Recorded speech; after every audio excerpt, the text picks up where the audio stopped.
मित्रांनो, स्वागत आहे तुमचं चालू घडामोडीवाला या YouTube चॅनलमध्ये. आज दिनांक 3 ऑगस्ट आणि आज आपण बघणार आहोत 3 ऑगस्टच्या संबंधित चालू घडामोडी. तर व्हिडिओला सुरुवात करूया. तर आजचा आपला पहिला प्रश्न आहे, भारतातील कोणते राज्य सरकारी कर्मचाऱ्यांसाठी सबॅटिकल रजा योजना सुरू करणारे पहिले राज्य ठरले? आणि याचं उत्तर आहे सिक्कीम राज्य. चला लगेचच वळूया दुसऱ्या प्रश्नाकडे. तर आपला दुसरा प्रश्न आहे, स्वयं शक्ती सहकार योजना. स्वयं शक्ती सहकार योजना आणि नंदिनी सहकार योजना या महिलांच्या नेतृत्वाखालील सहकारी योजना कोणत्या संस्थेने सुरू केल्या आहेत? दोन योजना आहेत, स्वयं शक्ती सहकार योजना आणि नंदिनी सहकार योजना. तर या प्रश्नाचं उत्तर आहे राष्ट्रीय सहकारी विकास निगम, NCDC. चला पुढचा प्रश्न. प्रश्न क्रमांक 3, प्रधानमंत्री किसान संपदा योजना ही योजना कोणत्या केंद्रीय मंत्रालयाच्या अंतर्गत लागू केली जाते? प्रधानमंत्री किसान संपदा योजना. या प्रधानमंत्रीच्या खूप साऱ्या योजना आहेत, त्या पण आपण बघूया.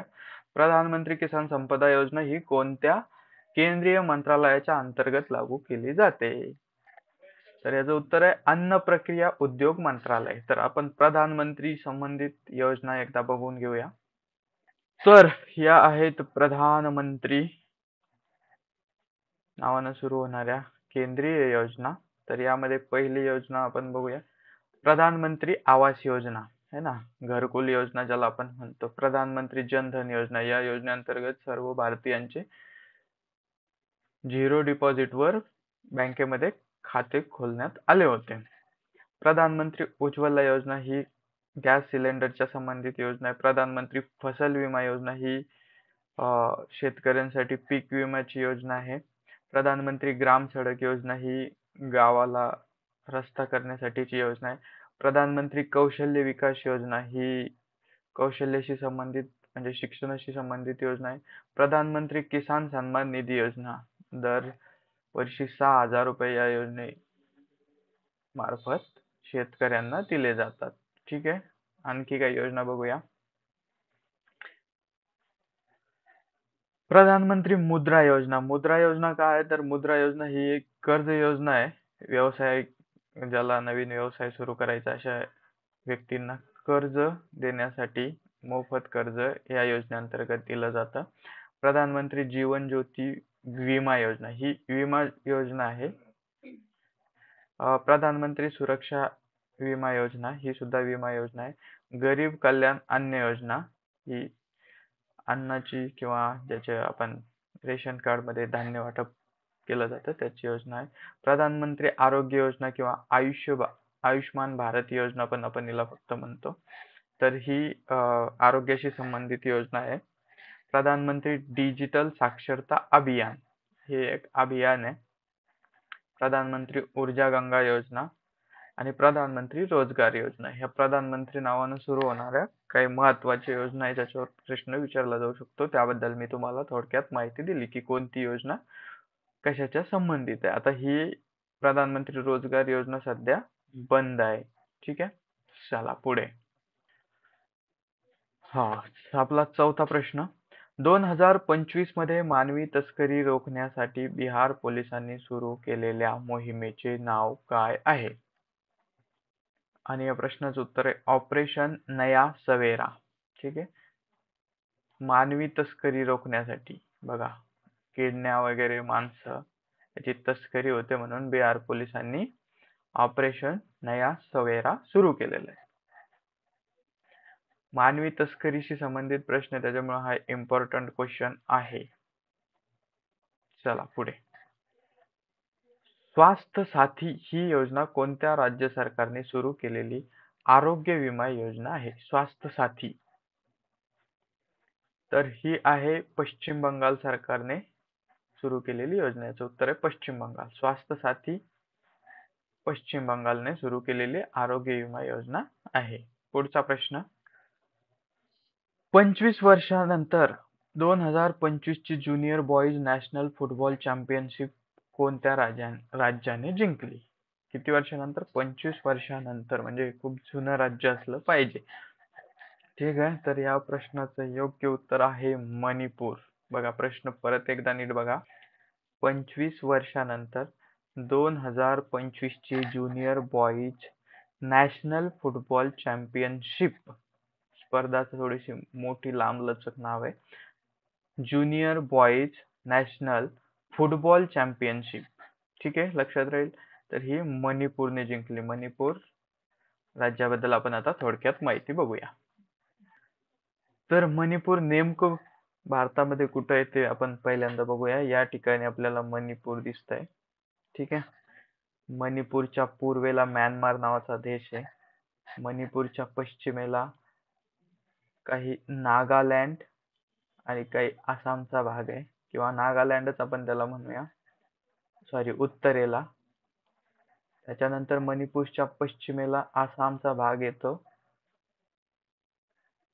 आसाम राज्याचा, या ठिकाणी बघू शकता.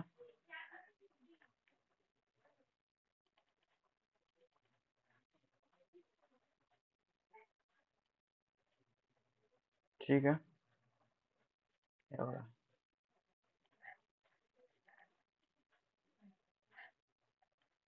चला, आणि या ठिकाणी मणिपूरची राजधानी इम्फाळ.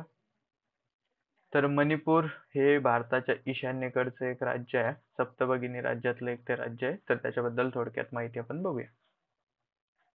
तर अर्थातच राज्याचं नाव मणिपूर आहे. त्याची स्थापना किंवा निर्मिती ही 21 जानेवारी 1972 आहे की नाही. 72चा दुष्काळ आपल्याकडे खूप म्हटलं जातं, तर ते लक्षात ठेवायचं. 72 साली मणिपूर राज्याची निर्मिती झाली. मणिपूरची राजधानी इम्फाळ आहे ना. त्याच्या सीमा कोणत्या कोणत्या राज्याला लागलेल्या आहे? आसाम, नागालँड, मिझोराम आणि म्यानमार देश, जे आपण आत्ताच नकाशात बघितलंय. ठीक आहे. मुख्यमंत्री आहे एन बिरेन सिंह आणि राज्यपाल आहे अजय कुमार भल्ला. इथलं एक प्रसिद्ध नृत्य आहे रासलीला, जे मणिपुरी शास्त्रीय नृत्य आहे.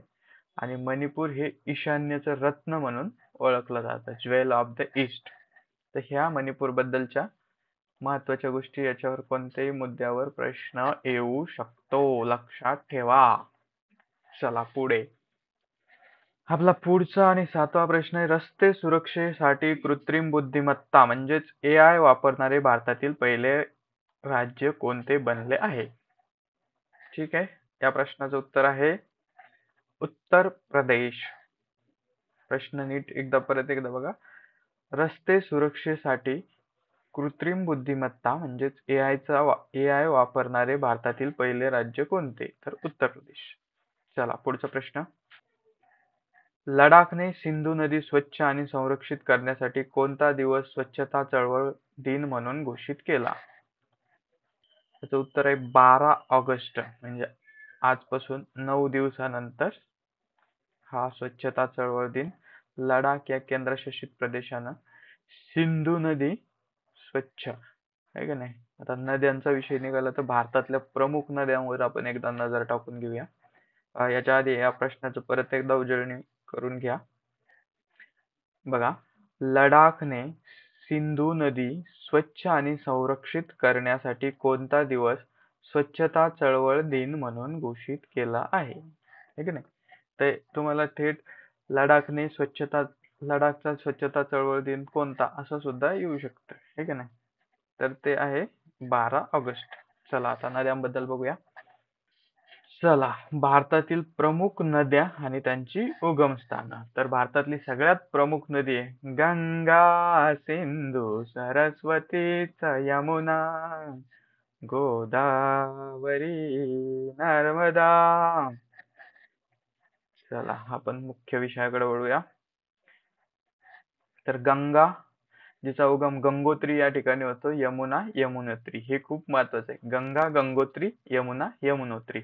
ब्रह्मपुत्रा नदीचा उगम होतो चीन, तिबेट मधील मान सरोवराजवळ, ज्या नदीला येरलुंग त्संगपो असं चीन मध्ये म्हणतात, आहे की नाही. काल याच्या संदर्भातला आपण प्रश्न बघितलेला होता. रोजच्या रोज तुम्ही नीट व्हिडिओ बघितले तर तुमच्या लक्षात राहील. ठीक आहे. ब्रह्मपुत्रा नदीचा तिबेट मधील मान सरोवराजवळ तर इथं तुमचा अजून एक प्रश्न क्लिअर होतो की तिबेटमध्ये मानसरोवर आहे आणि तिबेट चीनमध्ये. ठीक आहे. चला, तर गंगा गंगोत्री, यमुना यमुनोत्री, गंगा गंगोत्री, यमुना यमुनोत्री, ब्रह्मपुत्रा, चीन जरी म्हटलं तरी हरकत नाही, गोदावरी, त्र्यंबकेश्वर महाराष्ट्र. ठीक आहे. तर हे त्र्यंबकेश्वरचा विषय आला तर आपण ज्योतिर्लिंगाबद्दल उद्याच्या व्हिडिओमध्ये बघूया. कृष्णा नदी महाबळेश्वरला उगम पावते. नर्मदा नदी अमरकंटक पर्वतरांगेत मध्य प्रदेशमध्ये उगम पावते. तर तापी किंवा ताप्ती नदी सातपुडा पर्वतात मध्य प्रदेशमध्ये. सिंधू नदी तिबेट मानसरोवर, सिंधू आणि ब्रह्मपुत्रा एकाच ठिकाणाहून उगम पावतात. ठीक आहे. भीमा नदी भीमाशंकर महाराष्ट्र आणि कावेरी नदी ताल कावेरी कर्नाटक, ब्रह्मगिरी टेकड्या. ठीक आहे. या प्रमुख नद्या झाल्या. तर दोन मुद्दे अजून इथं लक्षात ठेवायचे. गंगा नदी भारतातली सर्वात पवित्र व सर्वात लांब नदी आहे. 2525 किलोमीटर तिची लांबी आहे आणि गोदावरी नदीला दक्षिणेची गंगा म्हणून ओळखले जात आहे. तर हे दोन्ही प्रश्न येऊ शकते, लक्षात ठेवायचे. ठीक आहे. चला, पुढचा प्रश्न. कवच 4.0 ही संशोधन, डिझाईन आणि मानक घटना. प्रश्न क्रमांक 9. कवच 4.0 ही संशोधन, डिझाईन आणि मानक संघटना कोणत्या संस्थेने सुरू केलेल्या स्वयंचलित ट्रेन संरक्षण प्रणाली आहे? आणि या प्रश्नाचं योग्य उत्तर आहे RDSO. पुढचा प्रश्न. 6व्या वित्त आयोगाच्या अध्यक्षपदी कोणाची नियुक्ती झाली? मुकेश खुल्लर, विश्वनाथ.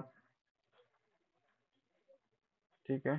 मुकेश खुल्लर, विश्वनाथ गिरिराज, अरविंद पानगडिया की डॉक्टर नितीन कीर?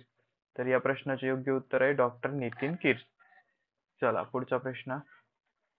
कोणत्या राज्य सरकारने राज्यात मुख्यमंत्री समृद्ध पंचायत राज अभियान सुरू करण्याचा निर्णय घेतला आहे? आणि या प्रश्नाचं योग्य उत्तर आहे अर्थातच महाराष्ट्र सरकार. बघा, महाराष्ट्र संबंधित प्रश्न आहे त्याच्यामुळे हा परत एकदा नीट लक्षात ठेवा. परत एकदा तो प्रश्न तुम्हाला सांगतो की कोणत्या राज्य सरकारने राज्यात मुख्यमंत्री समृद्ध पंचायत राज अभियान सुरू करण्याचा निर्णय घेतला? महाराष्ट्र सरकार. ठीक आहे. पुढचा प्रश्न. महाराष्ट्र औद्योगिक विकास महामंडळ म्हणजेच MIDC कधी स्थापन झाली? ठीक आहे. हा खूप महत्वाचा प्रश्न आहे आणि त्याचं उत्तर आहे 1 ऑगस्ट 1962. हे लक्षात ठेवायचं. MIDC आहे ना, MIDC भरपूर लोक कामाला जातात. MIDC स्थापना कधी झाली? महाराष्ट्र औद्योगिक विकास महामंडळाची 1 ऑगस्ट 1962 रोजी. पुढचा प्रश्न.